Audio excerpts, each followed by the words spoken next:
안녕하세요. 채부자 부동산입니다. 자, 카카오맵에 채부자 부동산을 한번 쳐보시죠. 네, 채부자 부동산. 전국에 있는 채부자 부동산이 나옵니다. 네, 뭐 제가 상위에 있죠. 한번 클릭해보면 장산역 2번 출구에 채부자 부동산이 있습니다. 네, 여기에 위치하고 있어요. 제가 2층에 있습니다. 2층에. 그리고 보통은 제가 예약제로 많이 움직이고 뭐 1인으로 움직이다 보니까 뭐 그런 식으로 움직이고 있습니다. 자, 생뚱맞게 왜 채부자 부동산 이야기했지? 그랬는데 우선은 아까 방금 보셨죠? 뭐 평점이라는 거 보시면 별점이 높잖아요. 그러면 여러분들은 저를 신뢰를 그래도 조금 하시겠죠. 그런데 제가 말씀드립니다. 제 말을 믿지 마십시오. 네, 채부자 부동산을 믿지 마시고 하나의 조언, 하나의 참고사항으로 판단하시면 됩니다. 제가 왜 이 말씀을 드리느냐. 자, 우리가 부동산을 할 때, 네, 정부의 이제 정책과 그에 따른 이제 규제, 그리고 이제 부동산 시장 동향, 그러니까 시장의 이제 상황, 네, 시장과 이제 규제. 여기에 이제 가장 중요한 것은 수요와 공급입니다. 이 정도는 다 아실 거예요. 누구나 다 아십니다. 하지만 가장 중요한 건 뭐냐? 이 수요와 공급, 이 모든 것을 결정짓는 것은 심리입니다. 예, 극단적으로 표현하자면 부동산에 대한 사람들의 욕망이에요. 심리예요, 심리. 부동산을 하시게 되면 초고수분들은 뭐 저한테 연락을 와서 뭐 여러 가지 모르는 거 아니냐, 영상이 왜 이렇게 뭐 부실하냐 이런 말을 하는데 뭐 그런 건 아닙니다. 그런 게 중요한 게 아니에요. 심리를 아시는 걸 중요한 거예요. 제가 왜 이 말을 하냐. 네. 우리가 부동산에서 심리를 결정하는 거는 결국은 뭐 디폴트 가면 정보입니다. 정보. 정보죠. 네. 우리가 어떤 정보를 아느냐에 따라서 뭐 부동산에 대한 이익을 얻을 때도 있고 손해를 볼 때도 있습니다. 그런데 이 정보라는 게 네, 정보라는 게 플러스 정보도 있고 마이너스 정보도 있어요. 쉽게 말하자면 고급 정보도 있고 저급, 틀린 정보도 많습니다. 우리가 책이나 강의나 블로그나 유튜브를 통해서 고급 정보를 얻을 수도 있고 저급 정보를 얻을 수도 있어요.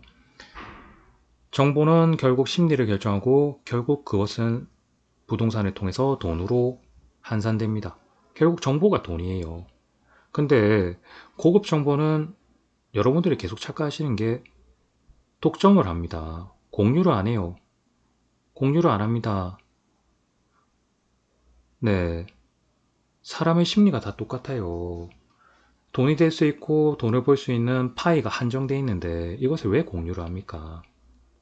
그런데 저급 정보는 네, 공유를 합니다. 널리 널리 알리죠. 그렇다 하면 보통 분들은 고급 정보, 독점되는 정보를 얻어야지만 돈이 된다고 생각하세요. 그리고 그게 이제 심리를 네, 좌지우지한다 생각하세요. 그런데 그렇다면 저급 정보, 공유되는 이런 공유를 널리 알리고 있는 이런 정보들이 돈이 되지 않냐? 아니라고요.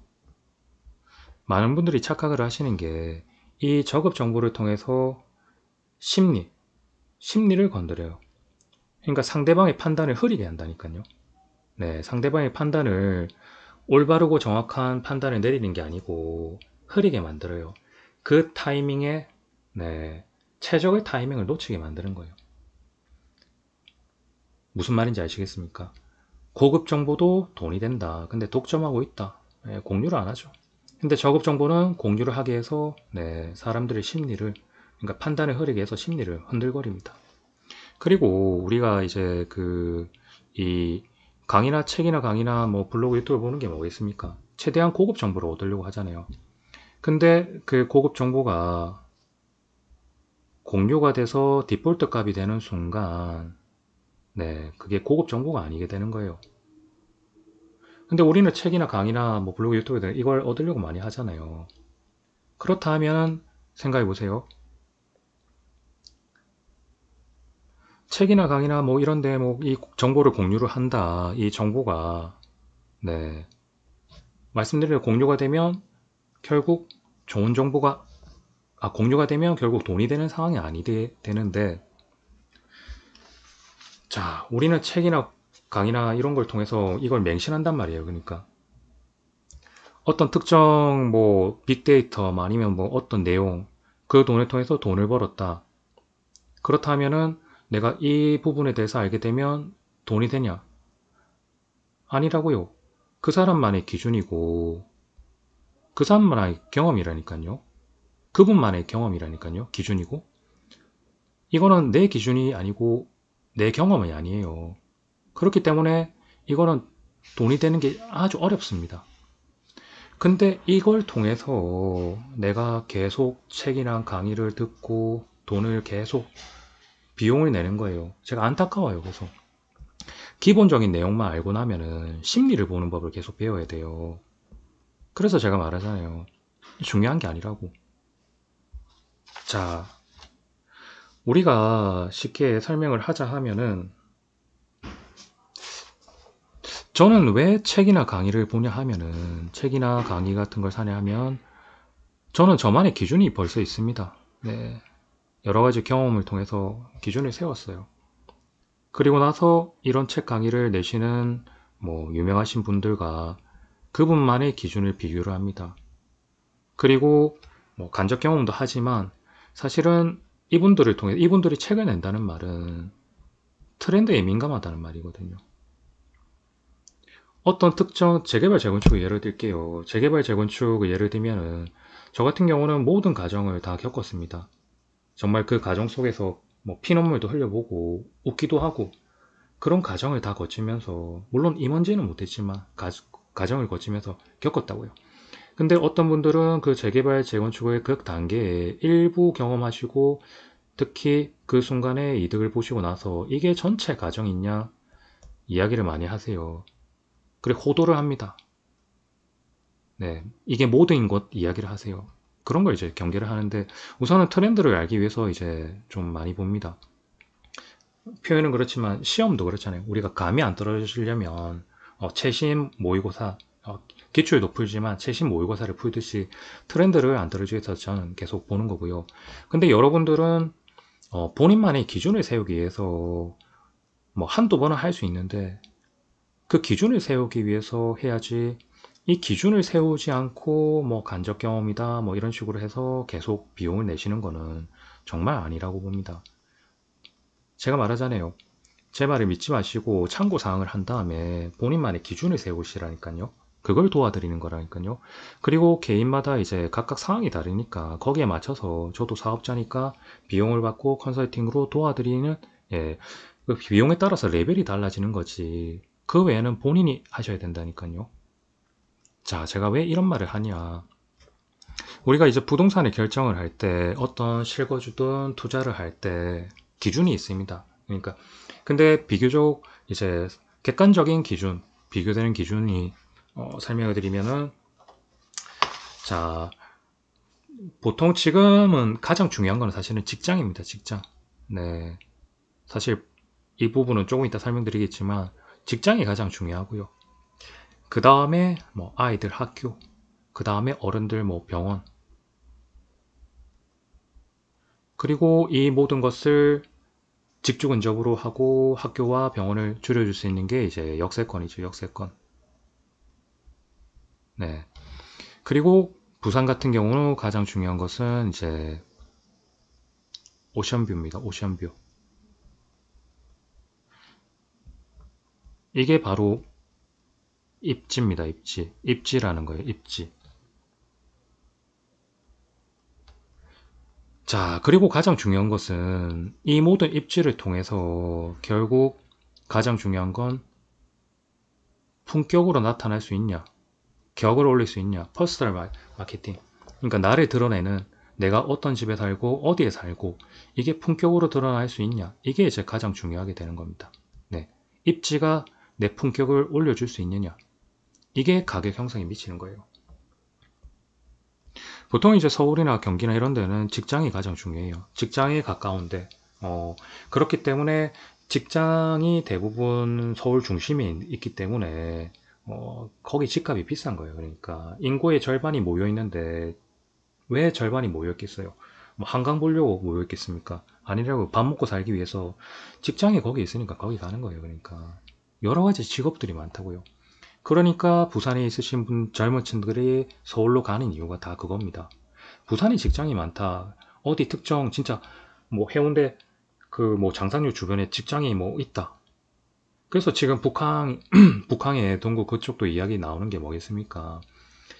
해수부가 내려온다. 이러니까 직장이 있고 그 관련된 기업들 여러 가지가 오니까, 그래서 이제 거기가 살짝 뭐 호재가 드러난다 이 말이거든요. 그리고 학교, 병원, 그 다음 역세권이죠. 그리고 이제 오션뷰인데, 우리가 생각을 할 때 우리는 한국은 전체적으로 산이 많아요. 마운틴 뷰죠. 네, 그 다음 강입니다. 물줄기가 있고, 그 다음에 이제 바다입니다. 바다. 네, 오션뷰죠. 마운틴 뷰보다는 리버뷰, 리버뷰보다는 오션뷰입니다. 부산은 그래요. 우리가 예를 들어서, 물론 이제 서울은 다르죠. 한강을 가죠. 한강.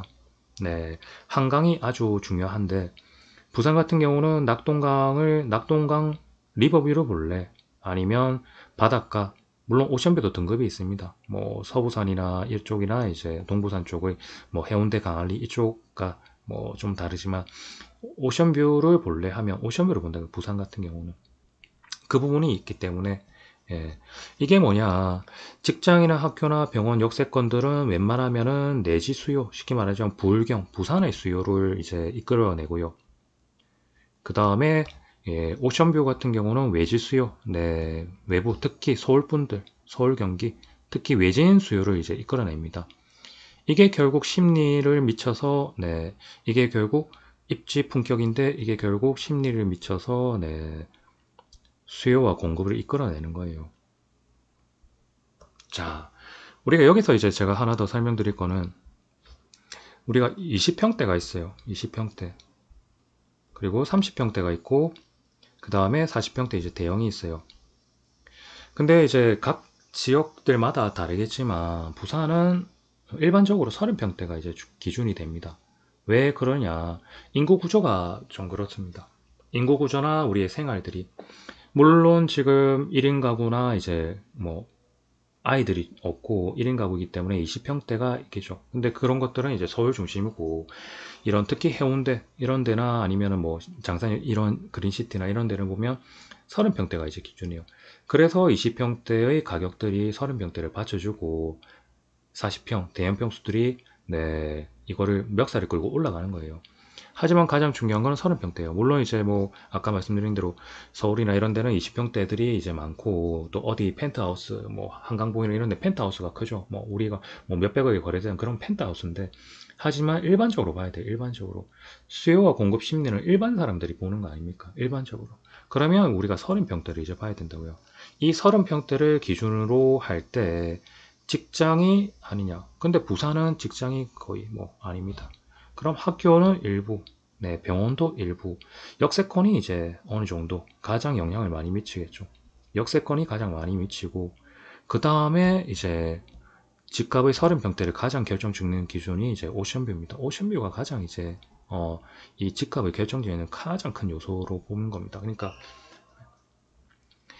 자, 이런 것들이 있다는 것을 우리가 알고 이제 시작하는 거예요. 이 모든 요소들이 수요와 공급 심리를 결정짓는데, 근데 뭐 이제 책이나 강의, 뭐 유튜브 블로그 이렇게 보면은 너무 디테일하게 어떤 요소, 어떤 요소, 어떤 요소, 어떤 요소 막 이렇게 해가지고, 근데 중요한 건 이 요소들을 이 책이나 강의 보신 분들이, 제가 말했잖아요. 이게 고급 정보, 처음엔 고급 정보였죠. 근데 이 고급 정보가 공유가 되면 디폴트 값이 된다니까, 기본 값이 된다니까요. 그러면 이 기본 값은 누구나 다 아는 정보예요. 그러면 누구나 다 아는 정보는 결국 심리에 영향을 미치냐? 아니라고요. 무슨 말인지 알겠습니까? 그래서 제가 하는 말이, 네, 하는 말이, 이 심리를 보는 법을 계속 봐야 돼요. 계속 연락이 오셔서 왜 다른 책이나 뭐 강의하시거나 블로그 유튜브 하시는 분보다 뭐 내용이 부실하고 왜 모르냐. 이런 내용들을 제가 다 이렇게 알려드린다고 해도 의미가 없어요. 기준을 세우는데 이 정도 제가 나중에 이제 블로그 유튜브나 이런 걸 조금 알려는 드릴 겁니다. 알려는 드리는데 이 부분을 가지고 여러분만의 기준을 세우는 거를 하고 나머지 그 외 개인상에 따라서 제가 컨설팅 비용에 따라서 등급을 나눠서 제가 도와드릴 수 있는 부분이 레벨이 달라지는 이 정도는 할 수 있지. 어떻게 제 말을 다 믿고 맹신합니까? 그런 게 아니라 여러분은 제 말을 참고사항으로 하고 챗PT나 제미니처럼 기본적으로 어느 정도 좋은 사항으로 생각하고 그 다음에 본인만의 기준을 세우라니까요. 그래서 제가 이제 돌아오겠습니다. 재개발 재건축 관련해서 우리가 해운대를 생각한다.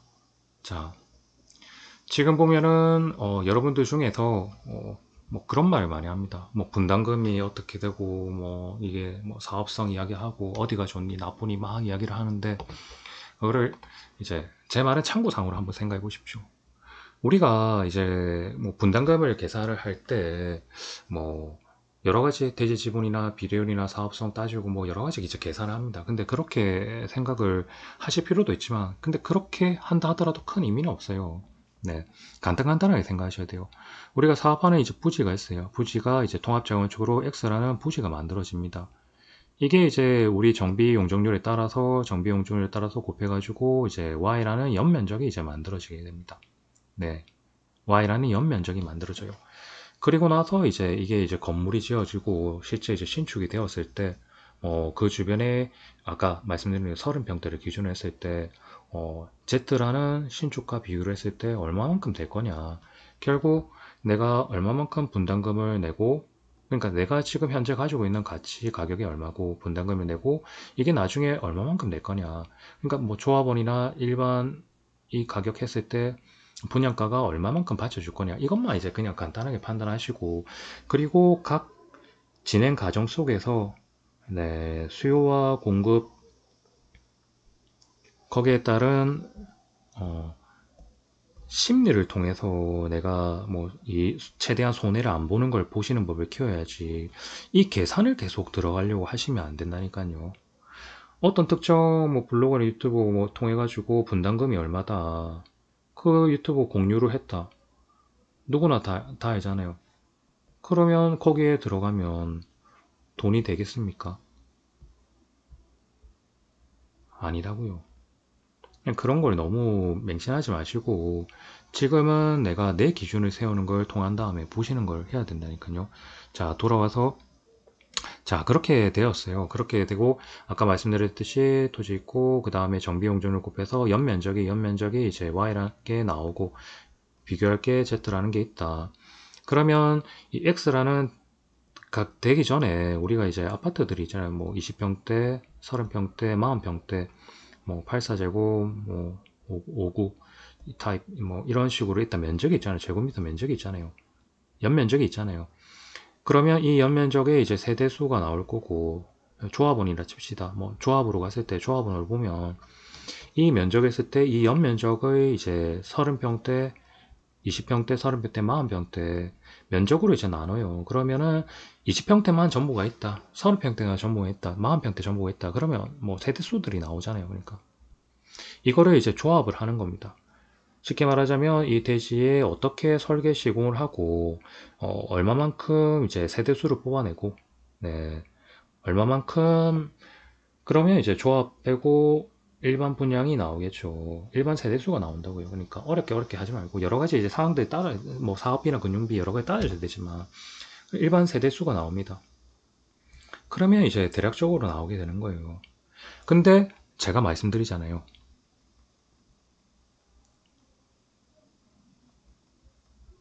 자, 우리가 서울이 아니라니까요. 부산이 서울이 아니라니까요. 이 이 작은 이 해운대 이 그린시티에서 뭐 물론 이제 15분 거리죠. 이 그린시티 내에서 네. 어떤 아파트는 분담금이 1억이고 어떤 아파트는 분담금이 10억이고 이러진 않다니까요. 이러진 않아요. 어떻게 하더라도 분담금 차이가 물론 평형태나 여러 가지 이제 디테일적으로 하면 달라지겠지만 뭐 해봤자 5억에서 1억 정도밖에 5억에서 1억 정도밖에 차이가 안, 5천에서 1억 정도밖에 차이가 안 난다니까요. 많이 차이가 안 나요. 그렇다 하면은 거의 뭐 분담금이 비슷하고 그리고 조합원 일반 분양을 한다 하더라도 제가 말씀드리잖아요. 자, 부산에 있는 신축급 아파트들이 들어왔을 때 어, 제가 강한 예전에 쌍용리가 있었기 때문에 드파인 강화를 한번 열어둘게요. 드파인 강화. 여기에 이제 20평대가 뭐 한 8억 정도 지금 뭐 호가지만 뭐 형성이 돼 있다 치자. 조합원 분양가를 6억에서 7억 정도로 해야 된다고요. 그러니까 뭐 잠깐만요. 20평대를 조합원을 한 6억 정도로 치고 6에서 7억으로 치고 그 다음에 일반 분양을 8억을 치자. 근데 20평대가 부산 같은 경우는 20평대가 8억을 넘어가기 힘들다니까요. 아까 말씀드린 대로 여러 가지 뭐 요소들이 있잖아요. 직장, 뭐 학교, 병원, 뭐 역세권. 아무리 역세권을 하고 하더라도 오션뷰가 있으면은 20평대가 8억을 넘어갈 수 있는 가능성이 있지만 단순하게 내지를 그 외지인이 살 수 있는 그런 게 아니고 부울경에 있는 내부적으로 해결할 수 있는 분들이 부산 분들이 살 수 있는 거는 기회비용을 따졌을 때 그분들이 돈이 없다 이 말이 아니고요. 기회비용 따졌을 때 20평대가 8억을 넘어가면은 거래량도 없고 거의 뭐 가치와 가격이 반영이 끝물이라 그 가치가 그 가격에 거의 8억이 한계선이라니까요. 이게 무슨 20평대가 20억이 되고 이런 건 아니라니까요. 오션뷰가 있으면 여러 가지 부분들이 차이는 있겠지만 기본적으로 그래서 제가 말씀드리는 게 예를 들 수 있는 게 드파인 강화를 뭐 예를 들었다 20평대가 8억의 한계선에 와 있다. 그리고 30평대가 조합원 분양이 뭐 8억에서 뭐 한 10억 정도로 치고 일반 분양이 한 12억 정도로 보고 네, 그 다음에 40평대 이상 그러니까 50평대 이상이 뭐 한 12억에서 한 14억을 보고 여기 일반 조합원 분양이 한 10억에서 뭐 한 12억 정도로 보고 일반 분양을 한 14억 정도로 보자. 근데 이 정도로 이렇게 보시면 된다고요. 그러니까 간단하게 우리가 지금 더 중요한 거는 이런 형식으로 형성이 됐을 때, 내 심리와 상대방의 심리를 보고, 거기에 따라서 수요와 공급에 따라서 어떻게 흘러갈지를 일부분을 포커스를 맞춰야 돼요. 이게 우리가 중요한 핵심 Y고, 원심이라니까요. 제가 가장 존경하는 형님이 항상 그 말을 하거든요. Y와 원심을 생각해라. 핵심을 봐라. 핵심을 봐라. 그러니까 여러분들이 이 정도만 이제 판단을 하시면 네. 자, 신도시로 돌아오겠습니다.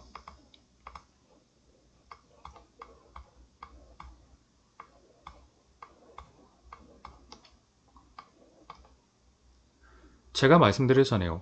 외지인 수요를 끌어들이는 오션뷰라는 가장 큰 메리트가 없기 때문에 가장 중요한 것은 아까 말씀드린 대로 사람마다 기준이 다릅니다. 물론 직장, 학교, 병원, 역세권 이런 부분들이 다 다르지만 그 기준이 다르지만 나름대로 평가적인 요소를 따졌을 때 어떻게 흘러갈 것인가는 이제 그 기준에 따라 다른 거예요.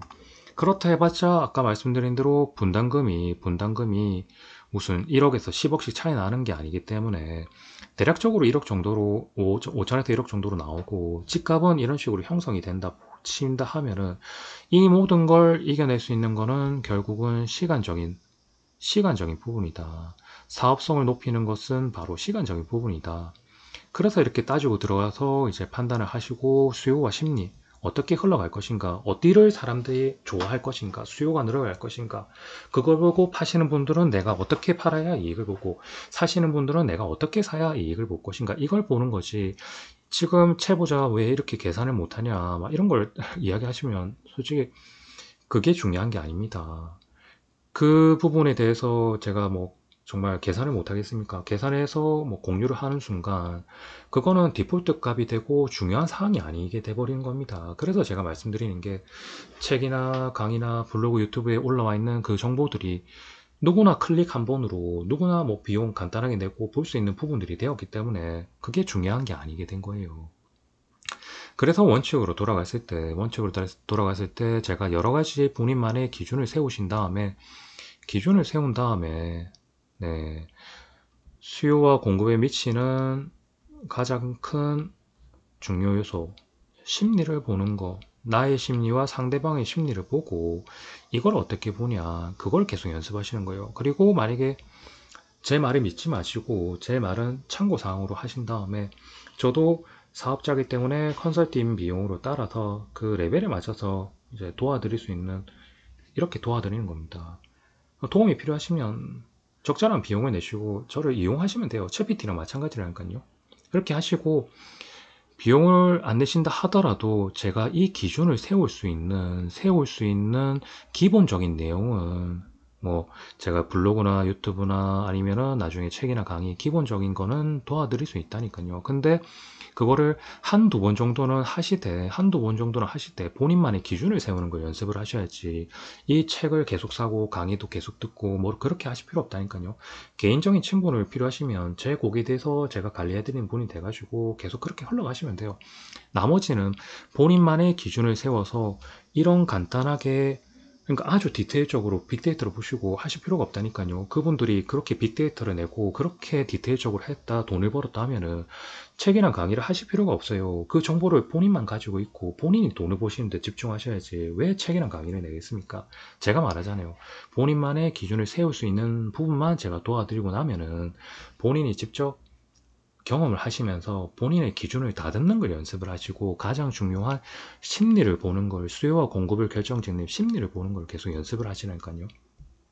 무슨 말인지 아시겠습니까? 네. 자, 오늘은 뭐 사설이 길었지만 채부자를 어떻게 이용하고 채부자를 어떻게 활용을 하는지 간단한 부분만 했고 그 외에 큰 틀을 보시고 난 다음에 어떻게 수요와 공급에 따른 심리를 결정하는 것을 파악을 할 것인가. 그래서 그 후에 내가 투자를 할지 실고를 할지 거기에 따른 내가 이익을 볼지 뭐 손해를 볼지 이거는 본인이 이제 결정을 하시는 겁니다. 네. 자, 오늘은 사설이 너무 길었지만 정말 제 말이 틀렸다 하시면은 바로 끄시면 돼요. 영상 보실 필요가 없습니다. 시간 아깝게 말라보십니까? 근데 도움이 된다 하시면은 한 번 더 들어보시고 본인의 기준을 세울 수 있는 방법들을 계속 고민해 보십시오. 거기에 제가 도움이 드릴 수 있는 거는 뭐 블로그나 유튜브, 뭐 책이나 강의 이런 식으로 조금은 도와드릴 수 있는데 그거를 무조건 맹목적으로 맹신하실 필요도 없고 일부 이제 본인 기준을 세우고 나면 보실 필요가 없어요. 네, 보실 필요도 없고 돈을 들여서 지불할 필요도 없습니다. 네. 자, 오늘도 시청해주셔서 감사합니다. 채부자 부동산이었습니다.